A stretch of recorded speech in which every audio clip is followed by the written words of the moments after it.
edition of Press Review, in which we take you through some of the stories that have been written in our newspapers.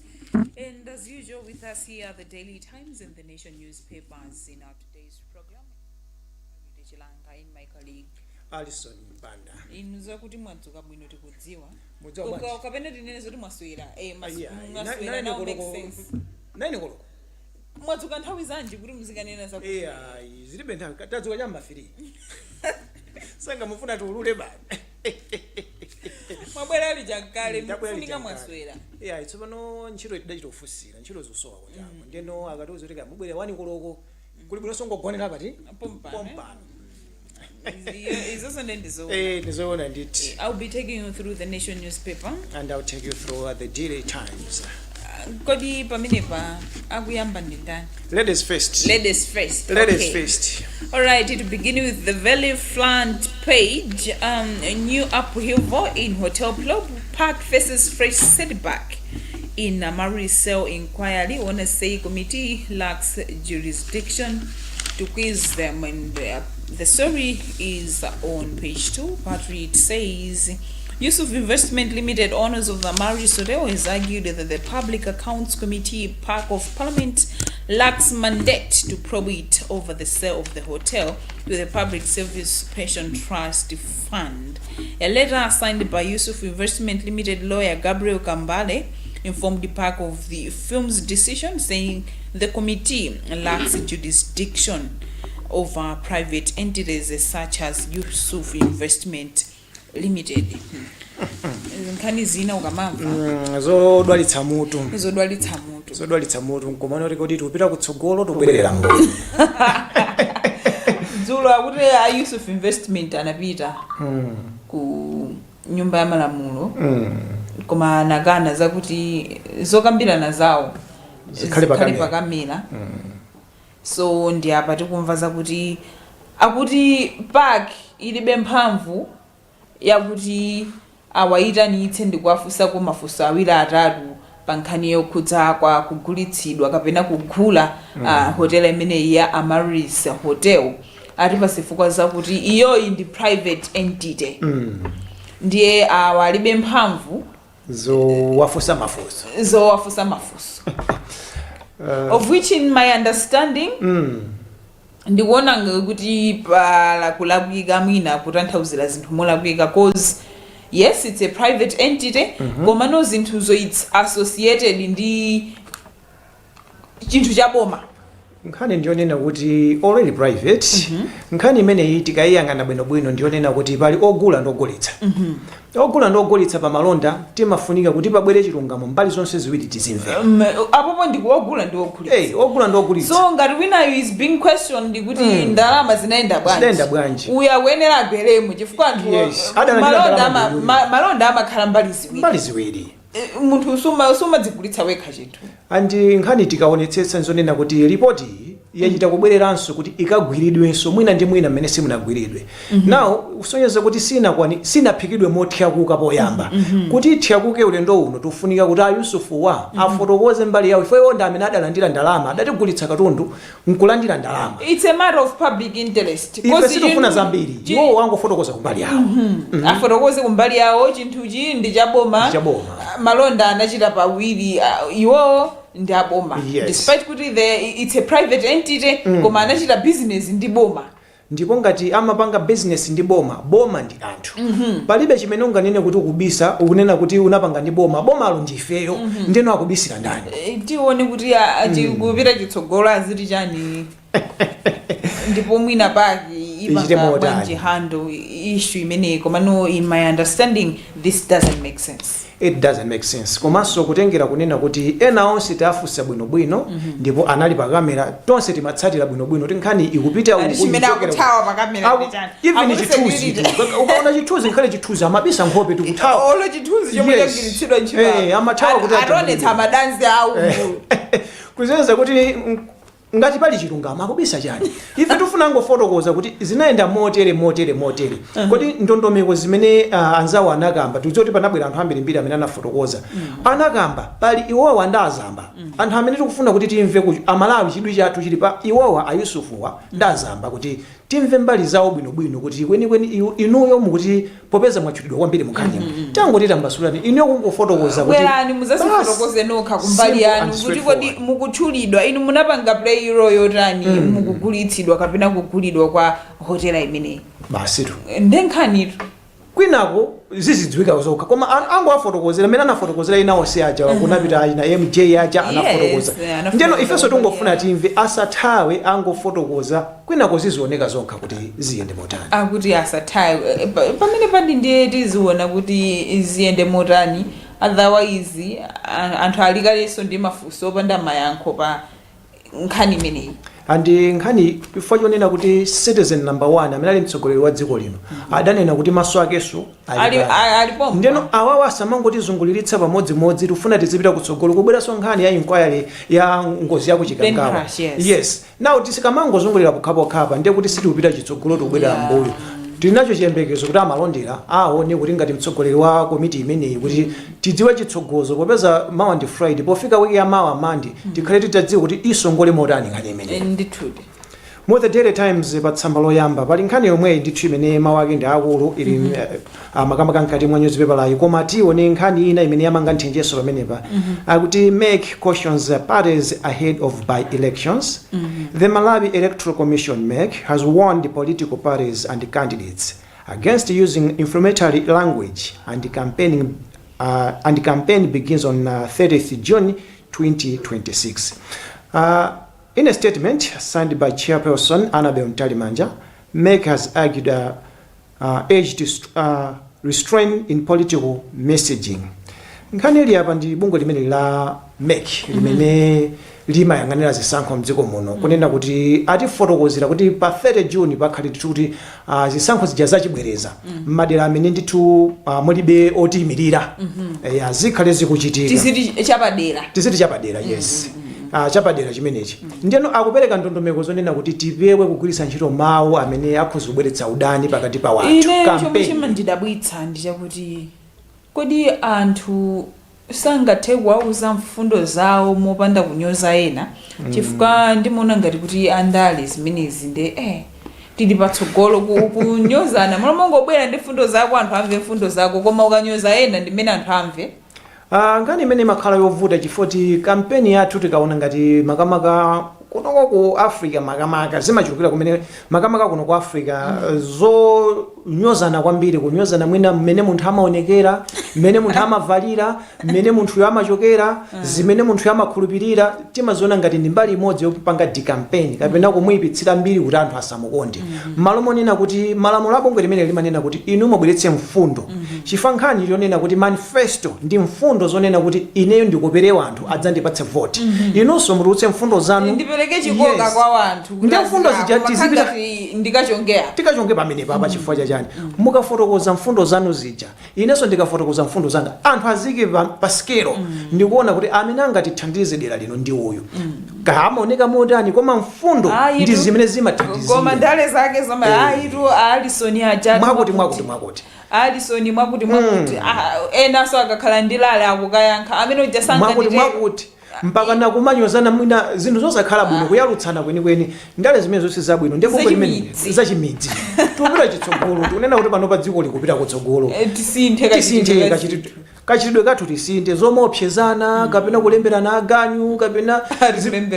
mukafika pomalemberana aganyu yonse zimachitika ndithu kuti amene uja takampangani zina amene uja ukamphwesereni galimoto asapite ukapangisa nsonkhano adziwe moyo azichenjera pa town nkhani ndionena kuti tipange kampeni yabwinobwino madera amene ndithu akhala kupikisana dziko lathu lili ndi mbiri izizi zili apo tili ndi mbiri yonena kuti zisankho timatha kuona ndithu matokotoko akakhalapo timatha kuona zoti zotsatira zake nzabwinobwino koma tifuna tipheretu mzimu mmene otukwanizana onyozana zimene bungo limene lila MEC likutsindika chabwino. Still on the front page, Supreme Court honors fallen law practitioners. The Chief Justice CJ Rizende Mzigamanda Attorney General Frank Mbeta and Malawi Law Society President Davis Njovu gathered before the Supreme Court of Malawi in Blantyre yesterday, not to argue a case, but to pay tribute to fallen law practitioners. I think is in Zofunika. Kuti tisamai walidetu abale atu pakati pathu amene anatisiya ndizofunika ndithu. makamaka dziko lino lili ndithu makamaka nthambi imene ndi nthambi imodzi imene imayendetsa boma ya malamulo. Ndeno ena mwa anthu amene tikuwakamba kuti amakumbukiridwa apa ndi amodzi amene adakhala nawo pasi kukoza mfundo zina zimene dziko lino limayendera. Ndeno anachiona cha nzeru ndithu amene waakuluakulu amene amayang'ana nkhani zimene zokoza malamulo ndi ziweruzo zosiyanasiyana kuti akumbukira anthu amenewa.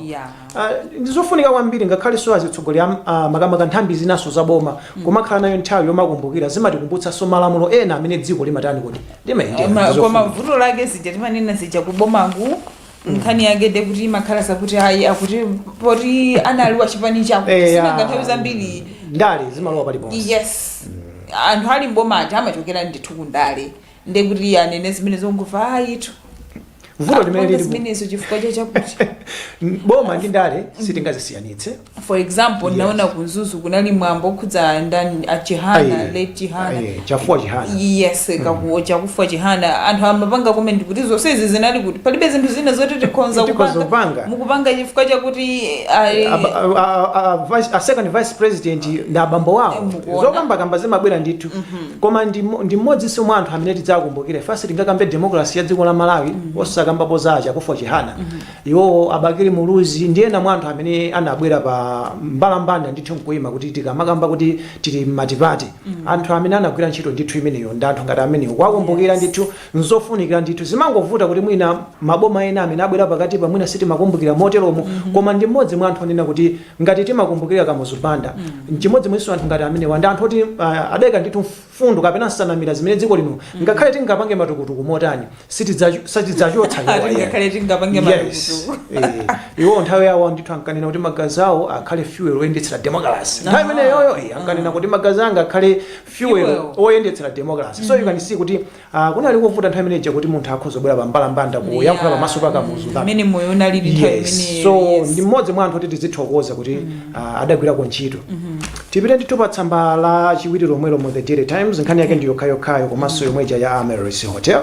Koma tikapita pa tsamba lachitatu pali nkhani imene yochokera ndithu ku mpingo umene wa CCP kuti CCP demands action on economic pressure. Tinaona ndithu kuti atulutsa chikalata kumeneko chofotokoza kuti yaye boma ligwepo ndithu kufotokoza kuti tingachite motani pa mafuta osiyanasiyana amene tikumana nawo tikuyamba nkhani ya mafuta nkhani ya forex ndi zina zotero. Ndinawosanga funa kuti boma ndithu lingobwera poyera kuti litambasule bwino kuti tituluke motani mavuto amenewa. Dialogue is always crucial. Mapezeka soti wabelapo tinzeru kwa anthu ena kudzera munzo kambirana mwina nkona kusintha m'Malawi muno. Nzeru nkupangwa. Nzeru nkupangwa. Kawiri chinthu kangochiumirira wekha chimodzimodzi tikamaphunzira masamu ukamakonda kusolva wekha umangozungulira formula yomwe anzako amatha kukuza mukanadutsa simultaneous njira ina iyi ansala mukanayipezabe ndio makha kuti iwe ukungokakamira chimene umachidziwa wekha koma ukatengako mfundo za anthu ena awiri atatu mmatha kupeza solution kunena kuti apapa kuti tidumphe dziko mwina somosavuta ina inaliyo kuti kuzungulira so katowa amene wambira naye kuti ndipange motani. Alright, on the third page of the Nation newspaper, Iceland commits 23 billion kwacha to boost services in 3 districts. A part of the story says the government of Iceland has pledged a 12.9 million United States dollars, which is about 23 billion kwacha grant to support education, health and sanitation programs in Balaka, Machinga and Salima districts. I think yiso ndi nkhani yabwino vangira zoti nkhani za maphunziro kwathu kuno izi za madzi ndi ukhondo komanso za umoyo ndimaona ngati tikanali mbuyo choncho.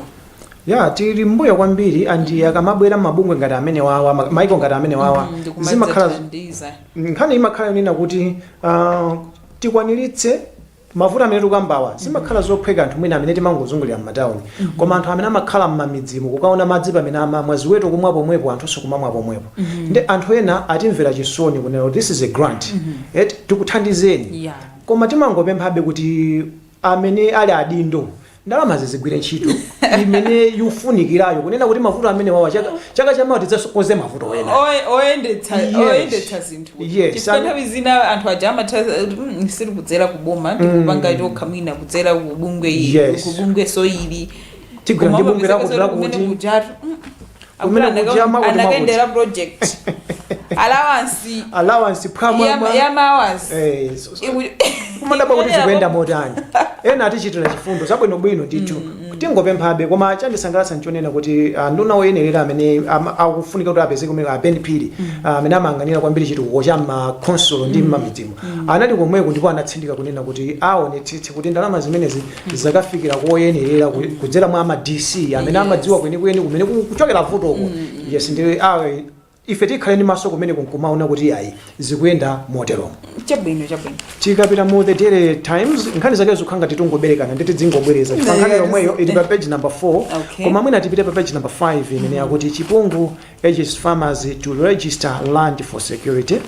Minister of Lands, Housing and Urban Development Chimwemwe Chipungu urged farmers to register their land to prove ownership. Chipungu made the remarks on Tuesday when the Ministry of Lands officials issued certificates of customary estates in the area of Group Village Head Jumbe in Mulanje District.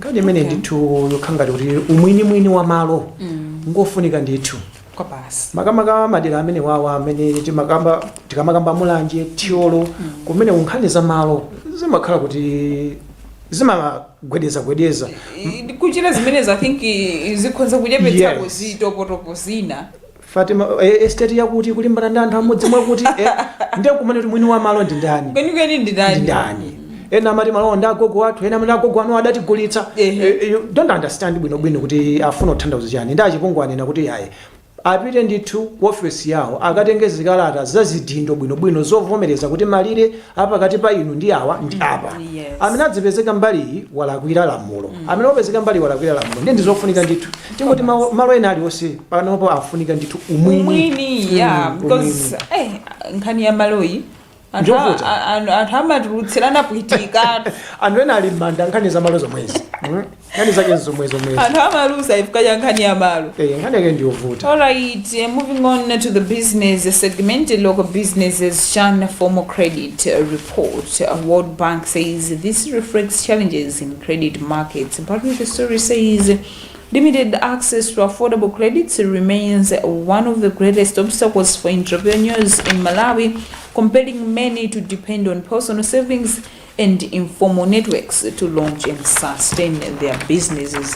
I don't know if you have don't have the business page, but I'll go to the maybe that should be environment. Okay. Yeah. Experts link climate change to livestock disease outbreaks. Climate change is accelerating the spread of livestock disease across Malawi, prompting warning from the animal health experts who says shifting weather patterns are creating new and more complex diseases risk for both animals and humans. Nkhani ndayikonda kwambiri chifukwa chonena kuti lowa shiri pakadali panopa ndi mbali imodzi imene yakhudzidwa kwambiri makamaka matenda amene amakhuza ziweto. Ndeno tikamanena ziweto chonchi pali matenda anthuso timadwala nawo matenda ngati omwewo makamaka tikadya nyama zochokera madera ngati amenewo ndi apo pankufotokoza nkonena kuti anthu tisamalitse madera amene anzathu amene amayang'ana za ziweto akatikuza kuti dera lakuti kwabuka matenda akuti tisamalitse chifukwa chonena kuti matenda amenewo akumakhuzanso anthu. Ndino tikaona ndi mmene dziko lathu lili pali matenda ena kuti mankhwala ake tapeze zimatenga nthawi chifukwa matenda sachitika pafupi ndi boma likamayitanitsa mankhwala amene amatenga nthawi ndi kupewa kuposa kuchiza chifukwa alipo anthu ena sindidziwa kuti ngati muli gulu lomwelo mukhoza kumva kuti ng'ombe iyoyo yafa ndi matenda akuti amangoti iyayi tingochosa matumbo okhawo mnofungwa bwinobwino tichita nayo. You never know.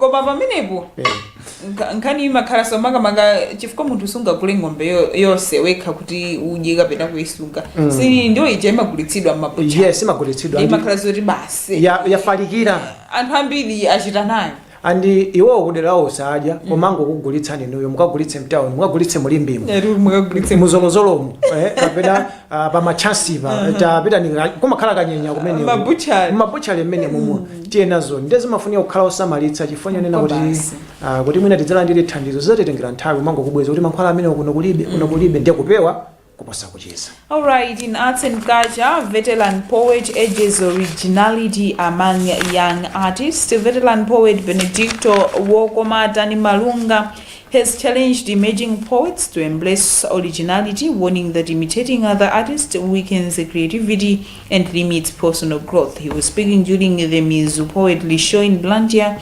organized by Isaac Kadankowa as part of efforts to create performance platforms for young poets using proceeds from his Malawi His Talent Season 2 victory. Nkhani za msangalotso ulakatuli panopa tikhozo ndi kagrafu kakhanga likatsika pang'ono koma inalipo nthawi ina yake kuti unafika papiki pena pake poti achina chiwambawa anadzautengera pena pache koma ndikuona ngati kuti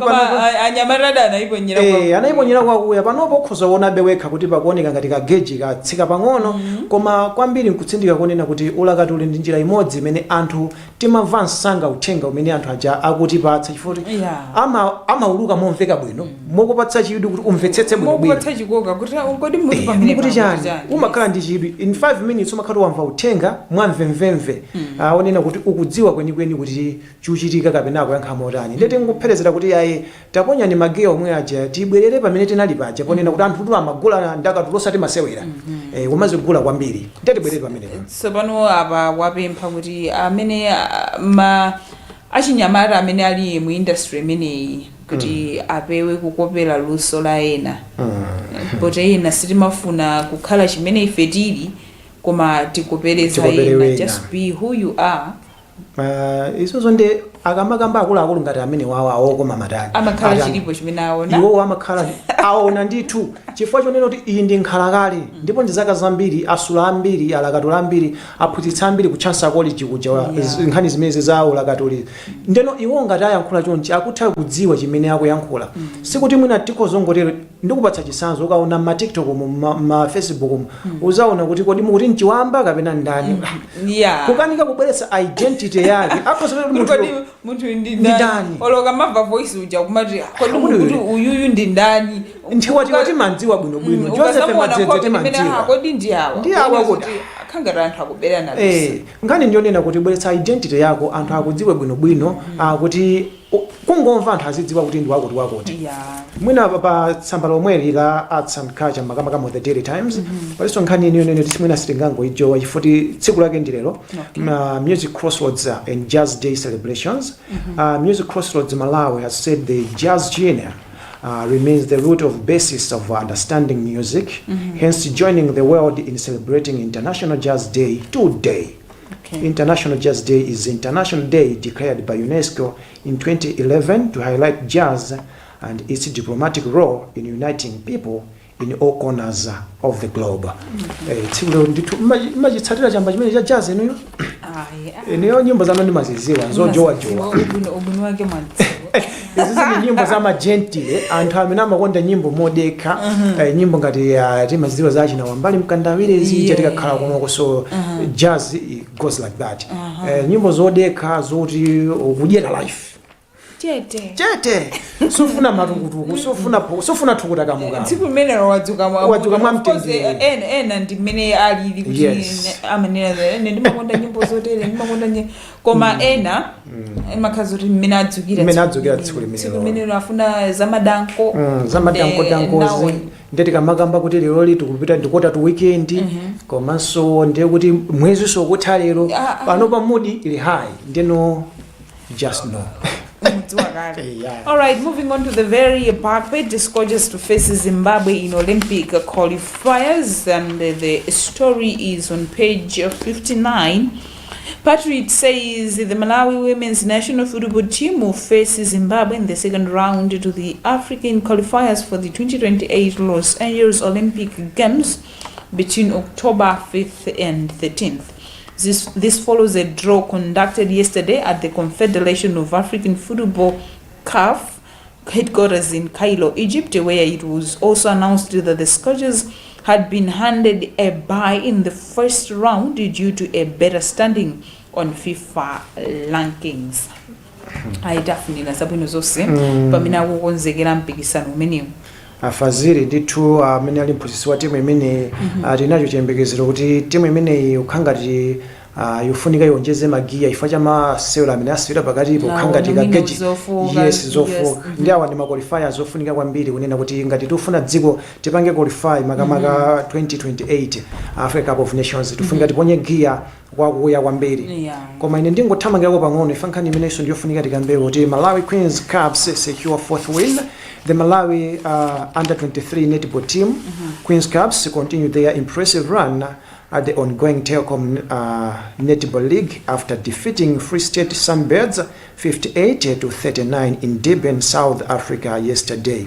Nkhani imene kwambiri timu yathu imene yachisodzera ya asungwa nathu azaka 23 tikudzoti makwinzi pakati ipo ukhangati so tukamba zoti performance yatsika ndi timu imene ukoni kuti yanyamuka bwino kwambiri ndi timu imeneyi yachita bwino kwambiri masero 5 yapambana 4 yagonja kwa South Africa kokha. South Africa nkhala akulu amavutika nayo ndithu koma it's not an excuse koma tikaona timu imene akuonekera achitepere amphamvu olimbikira zikupereka chiyembekezo zoti ukhangati kumene tikupitaku tsogolo lilipo ndi chiyembekezo ndithu kwa anthu tonse amene timakonda masewero makamaka anchembere mbaye ngakhale chichewa chimene sinimachikonda ndimaona ngati ncholemera kwambiri kuchizitumu kuti kamati the Queens nzabwinobwino koma chembere mbaye tichipeze chichewa apa ndikupatseni mwayi tipite ku international sports ngati muli nayo kumene mutilengerako imodzi makamaka international sports eni yonena kuti mwina tikhuza kukamba kutengera kuti ndi mmene zinali lidzulo timu ya Arsenal imasewera makamaka ndi timu imene ya makamaka ya Atletico Madrid kumene ndi timu masewera atha 1-1 kumene ndi mu Champions League koma munkhani imene atsindika ndi ya PSG edge Bayern Munich in record 9-goal thriller.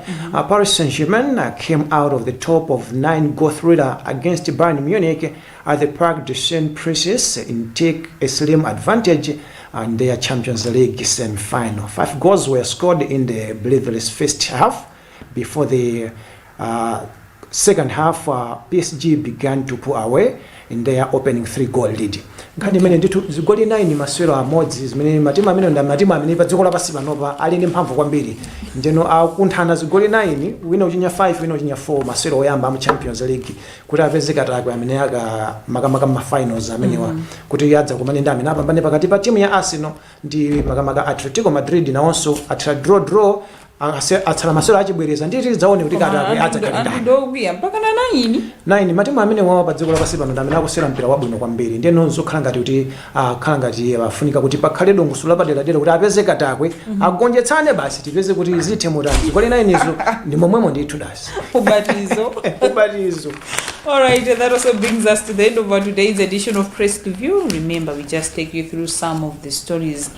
And for you to have a full picture of what has been published in the newspapers, you can get your own copies. Both the Daily Times and the Nation are going at 4,000 kwacha. In our today's program, you were with me, Charity Shilanga, and my colleague Alison Banda. Continue watching Luntha television for the rest of our programs. Good morning.